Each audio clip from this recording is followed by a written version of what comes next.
un momento histórico para la hotelería cubana y va a ser una experiencia creo que muy buena y positiva para ambas empresas, tanto para la compañía Star Wars como para Gaviota. Es un camino, como ya bien dije, largo, que va a ser provechoso para ambos y que además va a ayudar a que sigamos desarrollando la hotelería en Cuba. Bueno, la pregunta ahora, este es militar también del Grupo Gaviota, bueno. Y Carlos Latuf Carmenate, lo acabamos de ver. Tenemos precisamente para este segmento a Irania Luzardo. Gracias, Irania, por estar con nosotros. Brillante periodista nuestra, y el doctor José Acel, miembro senior del Instituto de Estudios Cubanos y Cubanoamericanos de la Universidad de Miami. Muchas gracias, doctor Acel. Gracias, Oscar.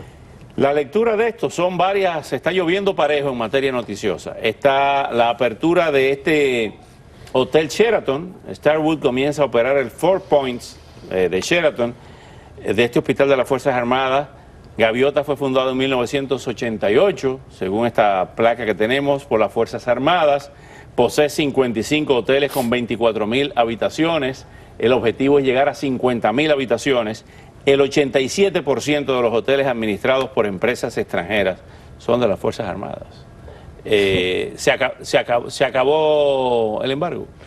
Bueno, esa pregunta no sé cómo se puede responder y con cuántos matices se puede responder.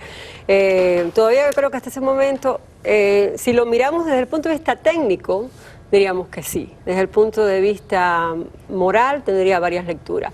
Pero lo que sí está claro, que invertir en Cuba en estos momentos y lo que se está haciendo en Cuba en estos momentos en materia hotelera, realmente es una gran mentira. Y cuando se ha estado allí y se ha vivido de cerca lo que está pasando en Cuba en materia de hotelería y el tipo de turismo que está atrayendo y el estadounidense que está yendo a Cuba, hay que ponerse las interrogantes hasta qué punto realmente estas inversiones van a seguir en aumento. Estamos hablando de un país destruido, un país donde no hay cultura hotelera y donde el servicio es de pésima calidad.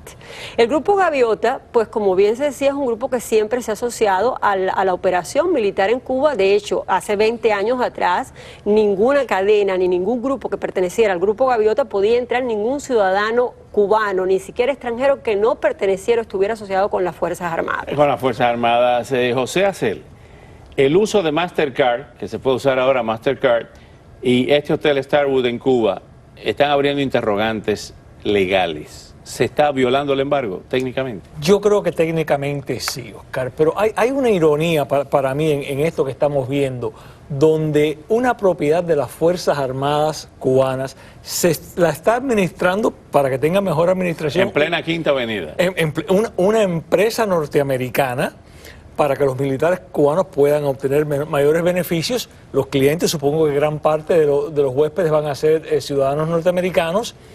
Y el pueblo cubano, bueno, son, me imagino que las criadas, los camareros y demás. Es decir, que hasta cierto punto a mí se me ocurre que esto es simbólico de lo que está pasando en esta nueva política norteamericana. Justamente, y antes de hablar sobre el posible rumor del canje, hubo una reunión de Flaxo en Madrid, donde el tema central o el cintillo que encabeza la nota dice que estos expertos que estuvieron allí dicen que los militares de confianza del castrismo son los que van a garantizar la transición cubana.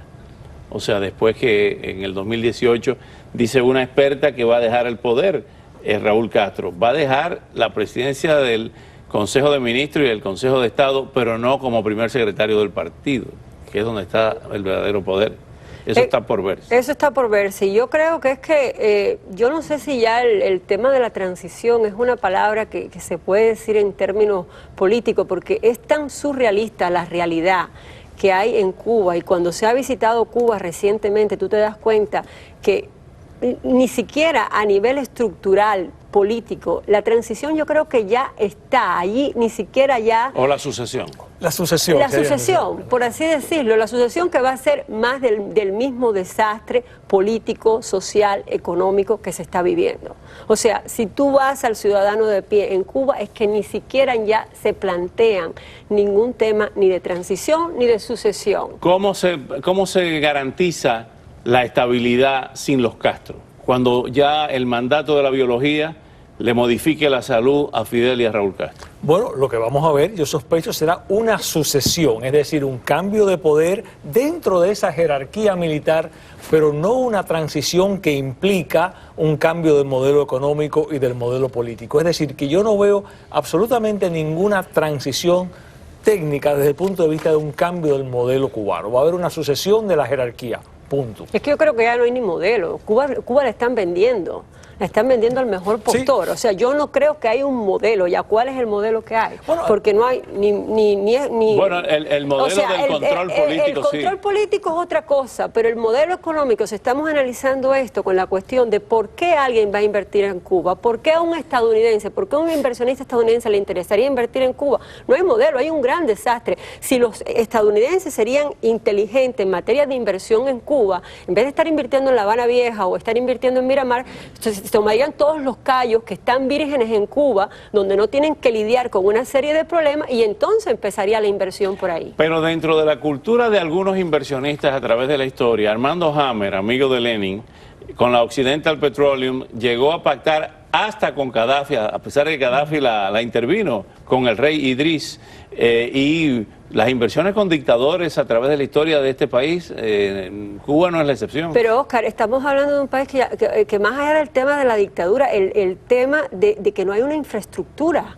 Allí ni siquiera funcionan ni las tuberías, allí no funciona absolutamente nada. O sea, ¿cómo un inversionista va a apostar en un lugar, en La Habana Vieja, donde está casi todo destruido? Antes que se nos acabe el tiempo, perdona José, hay intercambio de Ana Belén Montes por Joan Chesimard. A mí me cuesta mucho trabajo pensar que pueda haber ese intercambio, Oscar.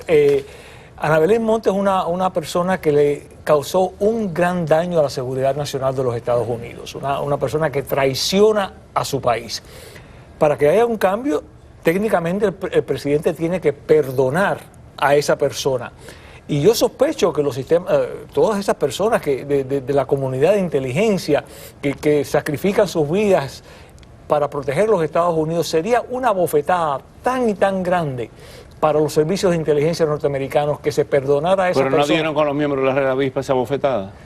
Pero bueno, esta sería otra. Pero fíjate que no es un canje por un espía, estamos hablando de un intercambio por una delincuente. Es decir, que no tiene justificación. Dicen que los que conocen el insight de esa época, que la señora Joan Chesimard era una protegida de Fidel Castro. Personal, bueno, de que él la se protegió. Decía que todo el movimiento ese negro en Estados Unidos y los Panteras Negras y todo, pues obviamente detrás de eso estaba la mano de los Castro, eso siempre fue lo que se comentó. Y esta señora en La Habana, desde que obtuvo el refugio político, pues adoptó este tipo de discurso un poco para, como bien decía, para empañar todas las actividades criminales por las que fue convicta en Estados Unidos. Escaparse de una prisión, a ver, estamos hablando, como bien dice, estamos haciendo... Mataron Highway Patrol. O sea, sí, hubo mucho. Ese juicio fue muy discutido, hubo muchas evidencias de los forenses que se decía que si no, que sí, sí. Eso era un caso legal, pero más allá de eso, el intercambio es en términos desiguales. Estamos hablando efectivamente de alguien que reconoció ante el Tribunal Federal en Estados Unidos que sí era un espía y las razones de por qué lo hacía, versus una persona que tiene un historial criminal. ¿Y no fue desigual el de la Red Avispa también? Es que una cosa no tiene que ver con la otra, yo creo. Sí, fue desigual, pero esto a mí se me ocurre que sería una bofetada tan y tan grande para los servicios de inteligencia norteamericanos que no veo la razón por la cual hacer este tipo de cambio, Oscar. Lleva 15 años en la cárcel Ana Belén Montes y es una ciudadana de Estados Unidos que iría a Cuba y la otra está siendo reclamada. ¿A qué va a ir a Cuba? Esa es la primera pregunta. ¿Ella quiere ir a Cuba? Yo creo que ella no lo ha dicho, porque la familia que está en Puerto Rico y las hermanas que están aquí, no creo que la mujer quiera ir a Cuba. A no ser que, bueno, que la propaganda revolucionaria que enarboló hace 20 años, la que va entonces a decir, hasta incluso cuando ella la capturan, ya ella quería salirse, tenía un novio con el cual se pensaba casar y quería formar una familia y quería salirse de eso, cuando justamente ocurre 20 días después de los ataques del 11 de septiembre. ¿Quién está buscando el cambio? Es lo que a mí me da razón. ¿Cuba lo está pidiendo? Yo sospecho que no.